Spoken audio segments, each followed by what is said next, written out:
शाबिर अंसारी जी, सुधीर अनवाले जी, हमारे जो civil society के रिप्रेजेंटेटिव्स हैं और मीडिया के हमारे मित्र हैं, आप सबका यहाँ बहुत बहुत स्वागत, नमस्कार। कैसे हैं आप? ठीक है।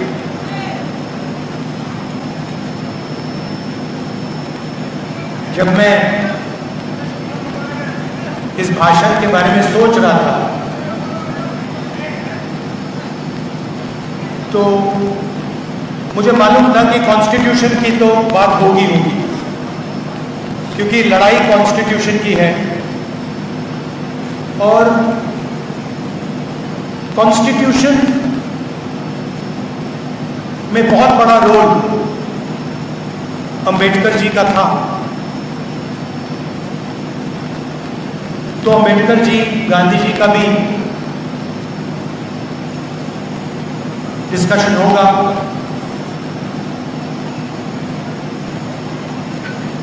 और फिर मुझे वो अंबेडकर जी के 3 शब्द याद आए, एजुकेट, एजुकेट, ऑर्गेनाइज। और मैं सोच रहा था कि अंबेडकर जी ने जब ये शब्द लिखे या बोले तो उसके पीछे सोच होगी। और मेरे दिमाग में सवाल उठा कि इन शब्दों का जो ऑर्डर है, सबसे पहले एजुकेट, उसके बाद में एजुकेट और उसके बाद में ऑर्गेनाइज। मतलब अगर आप अपने आप को एजुकेट नहीं करोगे, और एजुकेट का मतलब यह नहीं कि आप स्कूल और कॉलेज चले गए। एजुकेट का मतलब कि आप सिचुएशन को अच्छी तरह समझ रहे हो, जो आपके चारों तरफ हो रहा है उसको आप अच्छी तरह समझ रहे हो, जो फोर्सेस चल रही हैं, जो शक्तियां घूम रही हैं, उनको आप अच्छी तरह समझ रहे हो। मतलब यू आर ऑब्जर्विंग एक्यूरेटली, कह दो उसको। उसके बाद ही एजिटेशन हो सकता है। उसके पहले अगर एजिटेशन शुरू हो गया तो उसका कोई मतलब नहीं है, क्योंकि उस एजिटेशन का कोई डायरेक्शन ही नहीं होगा। और फिर आपने बिना ऑर्गेनाइजेशन के एजिटेट कर दिया तो वो जो एजिटेशन है उसका जो पावर है वो ट्रांसमिट नहीं होगा।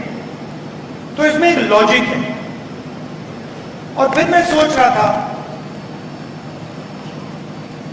जिसको आजकल मैं 90% कहता हूं, उसमें आप दलित वर्ग जोड़ दीजिए, उसमें आप ओबीसी वर्ग जोड़ दीजिए, आदिवासी वर्ग जोड़ दीजिए, माइनॉरिटीज जोड़ दीजिए, और उसमें अगर आप और ऐड करना चाहते हैं उसमें आप 5% गरीब जनरल क्लास भी जोड़ दीजिए। पूरा ऐड करेंगे तो 95%। और मैं सोच रहा था कि जब मैं छोटा था मैंने किंडरगार्टन से पोस्ट ग्रेजुएट किया। ठीक है, मैंने ग्रेजुएशन, पोस्ट ग्रेजुएशन हिंदुस्तान के बाहर किया, मगर स्कूल, मेरा एजुकेशन पूरा हिंदुस्तान में था। और मैं सोच रहा था कि स्कूल एजुकेशन में मुझे अनटचेबिलिटी के बारे में, दलितों के बारे में कितनी किताबें पढ़ने को मिली, कितने चैप्टर्स थे। हिस्ट्री तो बहुत बड़ी है, आज 15% है, 3000 साल पुरानी हिस्ट्री है, मगर एजुकेशन सिस्टम में 3 लाइन 5 लाइन, 20 लाइन। उसी तरीके से अगर आप ओबीसी कम्युनिटी को देखें, जो अभी आए, जिन्होंने मुझे मूर्ति दी, जैसे ही मैंने उनका हाथ मिलाया, अभी का एक्सपीरियंस बता रहा हूं आपको। कहां है?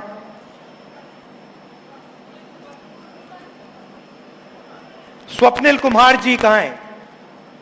कहां है? चले गए? पीछे क्यों? उनको आगे लाइए ना। देखो यही है, पीछे कर दिया। जो हाथ से काम करता है वो पीछे है। तो जैसे ही मैंने इनका हाथ मिलाया, कांटेक्ट होते ही मुझे पता लग गया कि इस हाथ में हुनर है। अब आप देखिए,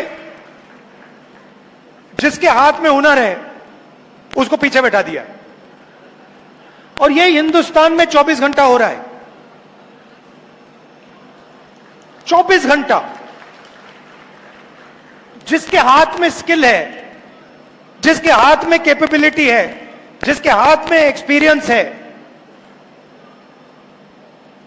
चाहे उसे आप नाई कहें, मोची कहें, कारीगर कहें, फैक्ट्री में वर्कर कहें, जिसके हाथ में हुनर है, उसकी हिस्ट्री तो हमारे एजुकेशन सिस्टम में है ही नहीं। उसके बारे में कुछ कहा भी नहीं जाता है। उन्होंने क्या किया, कैसे किया, क्या उनके खिलाफ डिस्क्रिमिनेशन हुआ, क्या उनको सहना पड़ा, वो तो है ही नहीं। मैं अपना एक्सपीरियंस बता रहा हूं, पता नहीं शायद आपने स्कूलों में पढ़ा हो। मैंने स्कूल में ना दलितों की हिस्ट्री नहीं पढ़ी, ना दलितों की हिस्ट्री पढ़ी, ना पिछड़ों की हिस्ट्री पढ़ी। और आज तो उल्टा हो रहा है। आज वो थोड़ी सी हिस्ट्री जो है उसको भी मिटाया जा रहा है। और हिस्ट्री के बिना, अपनी स्पेस को पहचाने बिना, अपनी लोकेशन को समझे बिना एजुकेशन पॉसिबल ही नहीं है।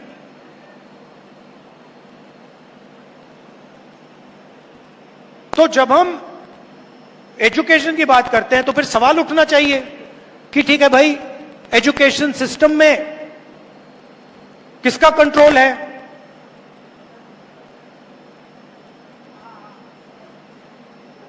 आप एजुकेशन सिस्टम को देखिए, आज पूरा का पूरा प्राइवेटाइज हो रहा है।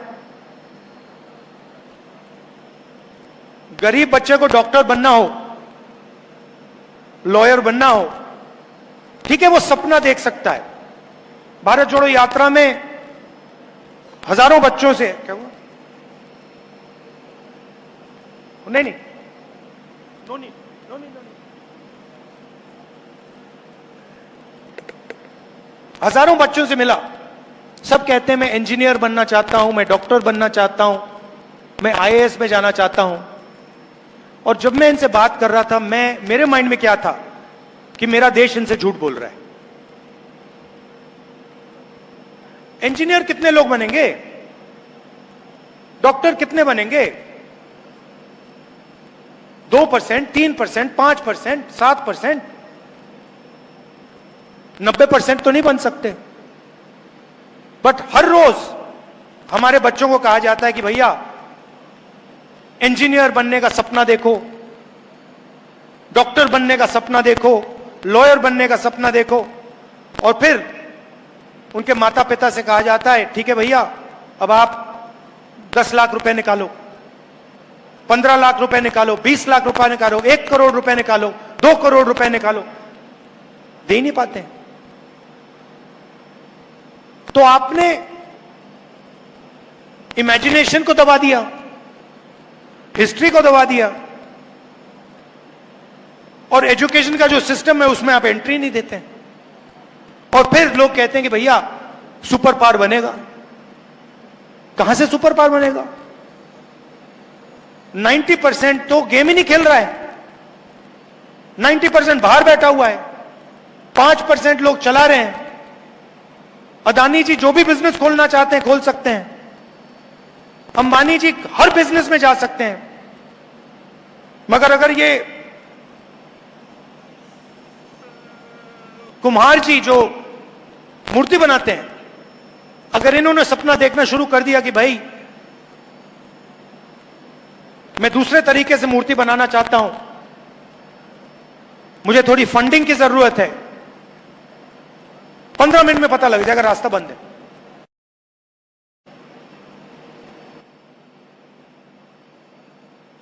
और एक तरफ से बंद नहीं है।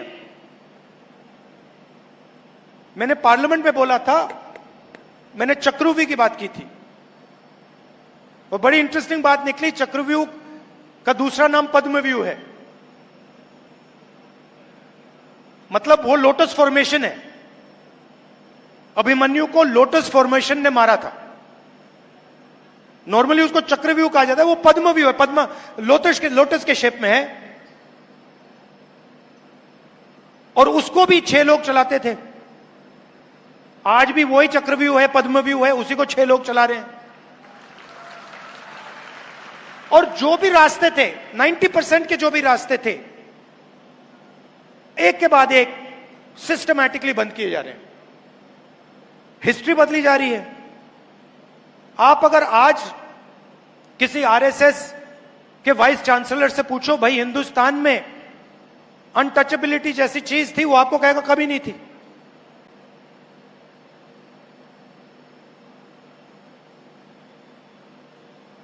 रोहित वेमुला कुछ भी कह ले, उसके खिलाफ डिस्क्रिमिनेशन हुई नहीं। तो एजुकेशन का रास्ता बंद, इंडस्ट्री का रास्ता बंद। इंडस्ट्री में देख लीजिए, 250 सबसे बड़े बिजनेसमैन निकाल लीजिए, लिस्ट निकाल लीजिए, और मुझे बताइए उस लिस्ट में दलित कौन है, आदिवासी कौन है, पिछड़ा कौन है? एक भी नहीं। मैंने चेक किया, एक नहीं उसमें। मैनेजमेंट टीम की लिस्ट निकालिए, अदानी, अंबानी, इन सब कंपनीज की मैनेजमेंट लिस्ट निकालिए। सीईओ को छोड़ दीजिए, ओनरशिप छोड़ दीजिए, मैनेजर्स निकालिए और मुझे दिखाइए सीनियर मैनेजमेंट में जिनकी मतलब 1 करोड़, 2 करोड़, 50 लाख, 15 लाख वाली सैलरीज होती हैं, उसमें मुझे नाम दिखा दीजिए। एक नाम दलित का दिखा दीजिए, एक आदिवासी का दिखा दीजिए, एक पिछड़े वर्ग के व्यक्ति का दिखा दीजिए। नहीं मिलेगा। मीडिया की बात की मैंने, इनसे पूछिए, इनके मालिकों की लिस्ट निकालिए, 90% में से इनको एक नहीं, आपको एक नहीं मिलेगा। और फिर 24 घंटा मीडिया में ग्रोथ की बात होती है, प्रोग्रेस की बात होती है, सुपर पावर बनने की बात होती है, और 90% है ही नहीं कहीं। हाईकोर्ट देख लीजिए, जुडिशरी देख लीजिए, इंडस्ट्री देख लीजिए, इंटेलिजेंस एजेंसी देख लीजिए। अच्छा, मैंने लिस्ट निकाली आरएसएस के जो नॉमिनेटेड लोग हैं, हजारों लोग हैं उसमें, जो हिंदुस्तान का इंस्टीट्यूशनल इंफ्रास्ट्रक्चर में वो डालते हैं, संस्थाओं में डालते हैं, उसमें आपको एक दलित नहीं मिलेगा, एक आदिवासी नहीं मिलेगा, एक पिछड़ा ही मिलेगा। तो 90% के लिए सारे के सारे दरवाजे एक के बाद एक बंद हो रहे हैं। अग्निवीर क्या है? लोग कहते हैं अग्निवीर जवानों के लिए स्कीम है। अग्निवीर हिंदुस्तान के 90% लोगों के हाथ से पेंशन छीनने का स्कीम है। पहले अगर एक युवा आर्मी में जाता था, जवान बनता था, तो देश उसे कहता था कि देखिए आपने देश को अपनी जिंदगी दी है, हम आपको प्रोटेक्शन देंगे, हम आपको पेंशन देंगे, कैंटीन देंगे, और अगर आपको कुछ हुआ, अगर आप शहीद हुए, तो हम आपको कॉम्पेंसेशन और शहीद का दर्जा देंगे। यह कमिटमेंट था हिंदुस्तान की सरकार का, और उसमें ज्यादा से ज्यादा 90% लोग हैं।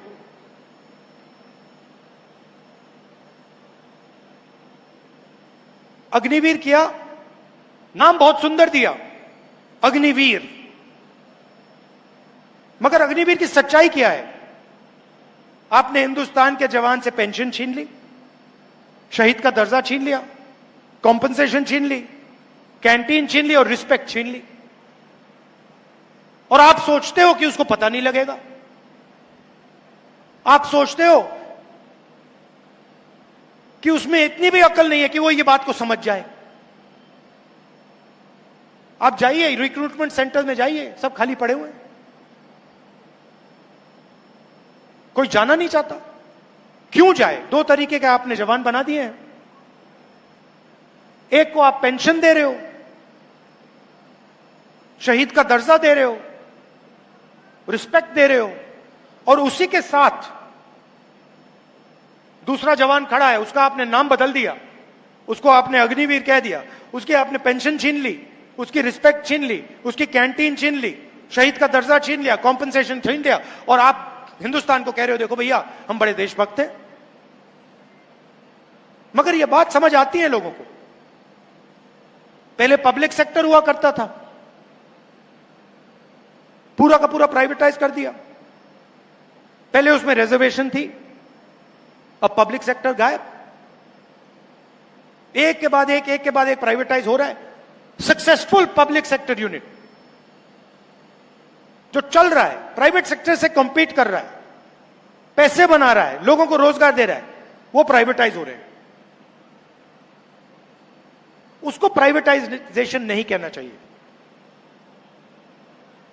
उसको डी रिजर्वेशन कहना चाहिए कि आपने उसको वहां से रिजर्वेशन हटा दिया, डी रिजर्व कर दिया, और आपने रिजर्वेशन हटा दी। तो अब सवाल उठता है कि सालों से आरएसएस और बीजेपी ये काम कर रहे हैं, और फाउंडेशन यही है, कॉन्स्टिट्यूशन है। तो लड़ाई इसकी है, स्ट्रैटेजी ये है, मगर आगे क्या करना है? अगर हम कहें कि भैया कॉन्स्टिट्यूशन की रक्षा करनी है, तो फिर अगला पूछेगा भाई हाँ ठीक है, मगर कैसे? एक्शन क्या है कॉन्स्टिट्यूशन को बचाने की? तो दो तीन सिंपल से एक्शंस मुझे दिखाई दे रहे हैं। सबसे पहला एक्शन कॉन्स्टिट्यूशन को बचाने का, रिजर्वेशन की जो दीवार है 50% वाली, इसको तोड़कर हटाने का। क्योंकि आबादी 90% है, और जब मैं हिंदुस्तान की सरकार को देखता हूं, जो हिंदुस्तान के पूरे बजट को चलाता है, 90 आईएएस ऑफिसर्स इसको चलाते हैं। हिंदुस्तान के बजट का सारा पैसा, 100% पैसा ये 90 लोग डिसाइड करते हैं। 90 में से 3 ओबीसी हैं। आपकी आबादी 50% कम से कम, 90 में से 3 आपके।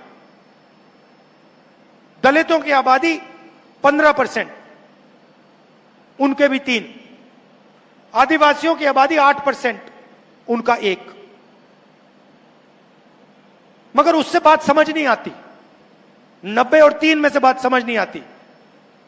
बात फाइनेंस से जब बात होती है तब समझ आती है। आपकी आबादी 50%, पिछड़ा वर्ग, ओबीसी, और हिंदुस्तान के बजट में अगर हिंदुस्तान 100 रुपए खर्च करता है तो 5 रुपए का डिसीजन ओबीसी अफसर लेते हैं। आबादी 50% और फाइनेंशियल डिसीजन 5%। दलित 15% आबादी, 100 रुपए में से 1 रुपए का निर्णय वो लेते हैं। और आदिवासी 8%, 100 रुपए में से 10 पैसे का निर्णय वो लेते हैं। तो अगर आप 90% का पूरा फाइनेंशियल डिसीजन मेकिंग पावर जोड़ दो तो 100 रुपए में से 6 रुपए 10 पैसे का निर्णय 90% हिंदुस्तान लेता है।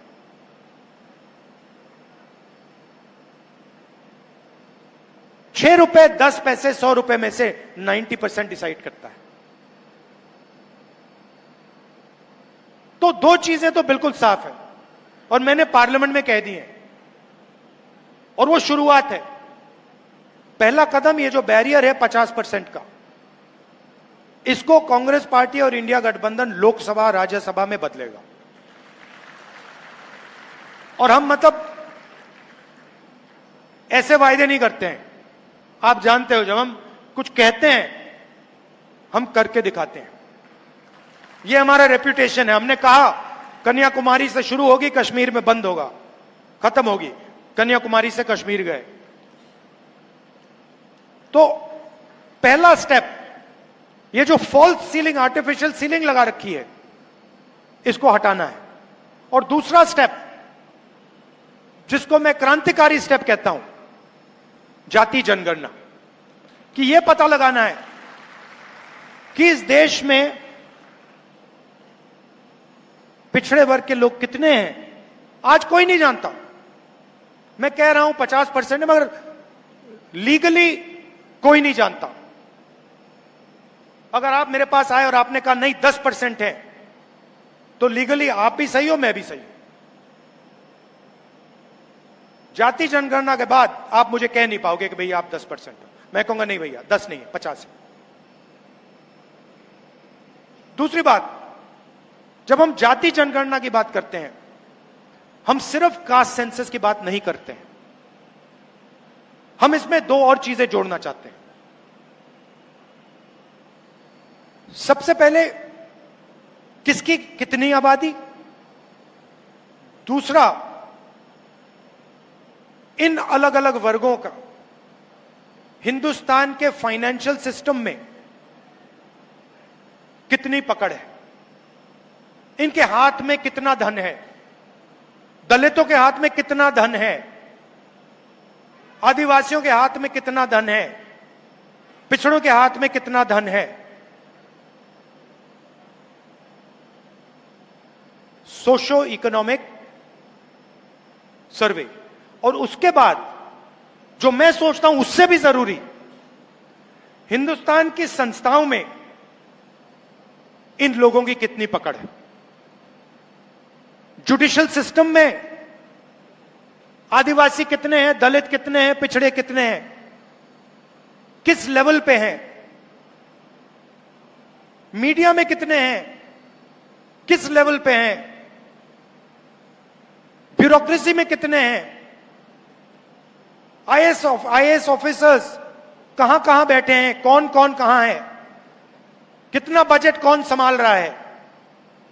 एक प्रकार से जैसे जब किसी को चोट लगती है, हम कहते हैं भैया जाओ एक्सरे कराओ। अगर आपको चोट लगे और डॉक्टर ने कहा कि भैया एक्सरे कराओ, आप कभी मना करोगे? नहीं करोगे ना, कहोगे चोट लगी है, एक्सरे करानी है। तो जाति जनगणना एक्सरे है हिंदुस्तान का। हम उसके बारे में अभी कुछ कह नहीं रहे। हम पहले एक्सरे लेना चाहते हैं। हम जानते हैं कि चोट लगी है, हमें नहीं मालूम कि कॉम्पाउंड फ्रैक्चर है,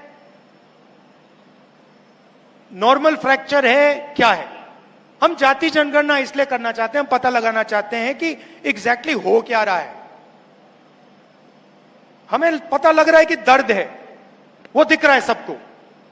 हम ये पता लगाना चाहते हैं कि इसका कारण क्या है। अब जैसे ही मैं जाति जनगणना की बात करता हूं, वैसे ही आरएसएस के लोग, बीजेपी के लोग सारे के सारे कहते हैं जाति जनगणना नहीं होना चाहिए। और मैं आपसे पूछना चाहता हूं, एक्सरे करवाने में क्या प्रॉब्लम है? सच्चाई निकालने में क्या प्रॉब्लम है आपको?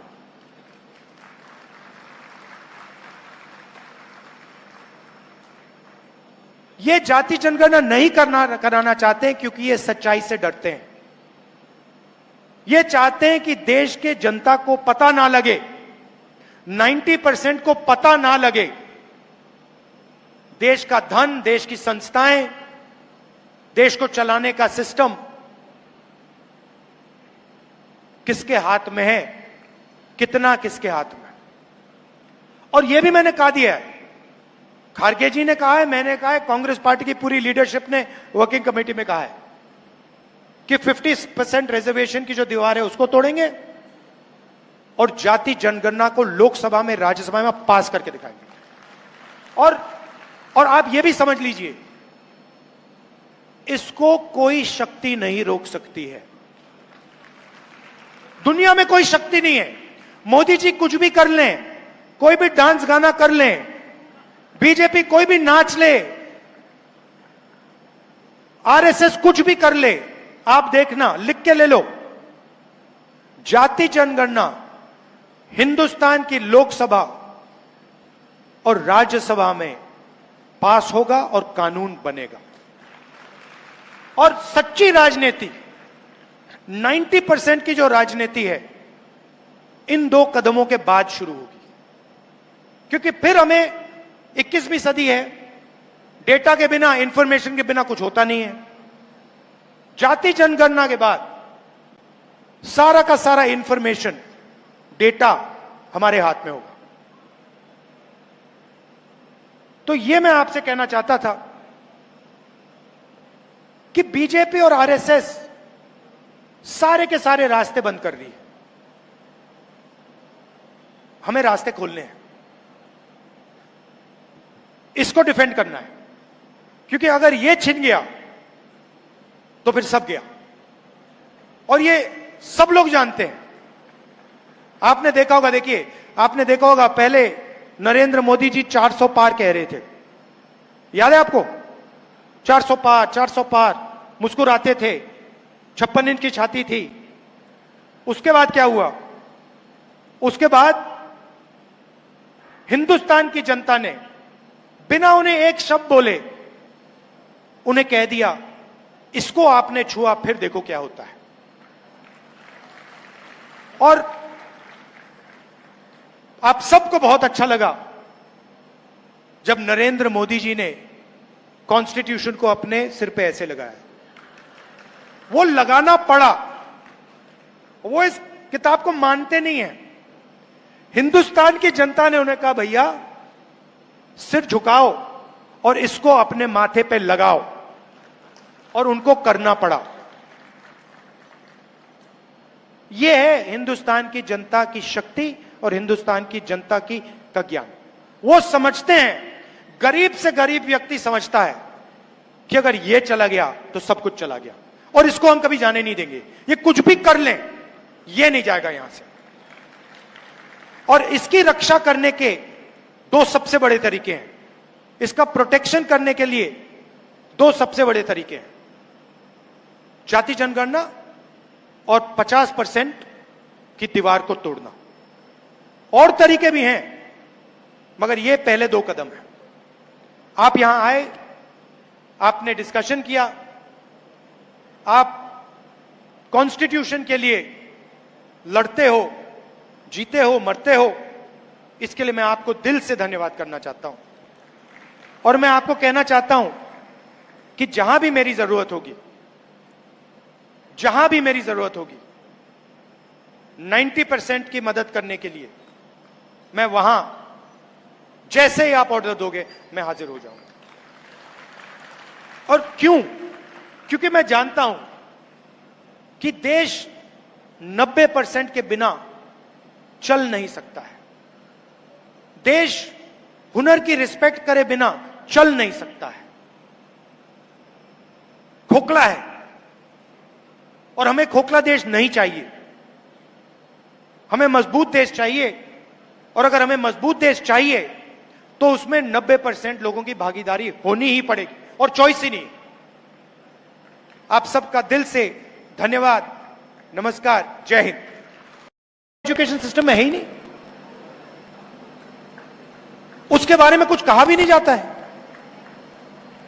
उन्होंने क्या किया, कैसे किया, क्या उनके खिलाफ डिस्क्रिमिनेशन हुआ, क्या उनको सहना पड़ा, वो तो है ही नहीं।